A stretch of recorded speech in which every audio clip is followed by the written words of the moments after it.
আসসালামু আলাইকুম। বিয়ান স্পোর্টস থেকে আমরা আবার চলে আসলাম আলহামদুলিল্লাহ। কোথা থেকে আসছেন প্রথমে এটা বলবেন? আসসালামু আলাইকুম। আমরা এসেছি আপনার গাজীপুর কোনাবাড়ি থেকে। কয়দিন যাবত ভিডিও ফলো করতেছেন? ভিডিওতে দেখি যে 1 বছর যাবত। আচ্ছা, মানে ও 1 বছর দেখতেছে। গত 2 মাস কিন্তু র্যাকেটের কারণে আমার ভিডিও অফ ছিল। আলহামদুলিল্লাহ আবার শুরু করেছি। কি ব্যাট নিয়েছেন? CA10000 দিয়ে কাস্টমাইজ। অনেকক্ষণ যাবত বাছাবাছি করার পরে মনে দুটা ব্যাট সিলেক্ট করেছেন। কি দেখে ভালো লাগছে একটু কাস্টমারদেরকে বলবেন, কারণ কাঠের জিনিস। হ্যাঁ, জি, একটু বল। হ্যাঁ, আপনার ভিডিও আমরা দেখি বিগত 1 বছর যাবত। মানে দেখতে দেখতে এখন আপনার ব্যাট দেখে আমাদের খুবই ভালো লাগছে। ব্যাটে গিরা আছে, টো গার্ড করা আছে।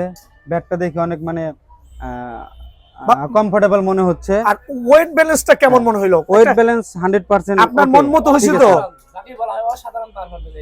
যাক আলহামদুলিল্লাহ। যাক ভাইয়া যেহেতু বলছে, একটু ভাইয়ের তরফ থেকে আমি বলছি, আমি জানি না ওনাদের মনের ফিলিংটা কি। আমি তো রেডি করেছি নিজের হাতে। ব্যাটের কার্ভটা দেখবেন।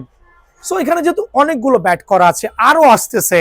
সো এরকম দুইটা ব্যাটই দেখেন কত চমৎকার গ্লেজ, কিন্তু চোখে ভাসার মতো। সো এবার আসতেছি, রেগুলার প্রাইস তো 2600 করে ছিল, কত করে রাখছি আপনার কাছ থেকে? 2500 করে। দ্যাট মিনস দুইটা হচ্ছে আমরা 5000 টাকা রাখছি। বাট এখানে কিন্তু বলাই বাহুল্য, আমার প্রত্যেকটা ব্যাট ট্রাস্ট করবেন, দেখবেন আপনার সামনে এই সিএ অ্যাটলাস ব্যাট দিয়ে কাস্টমাইজ করে দিব। অ্যাটলাস ছাড়া একটা ব্যাট নাই, প্রমাণ করতে পারলে money back guarantee. So uncle ভালো থাকবেন। 2500 করে পার পিস, দুইটা নিচে 5000 টাকা দিয়ে। ভালো থাকবেন। আসসালামু আলাইকুম। ওয়ালাইকুম আর আসসালাম। বন্ধু বান্ধব থাকলে অবশ্যই পাঠাবেন। Thank you.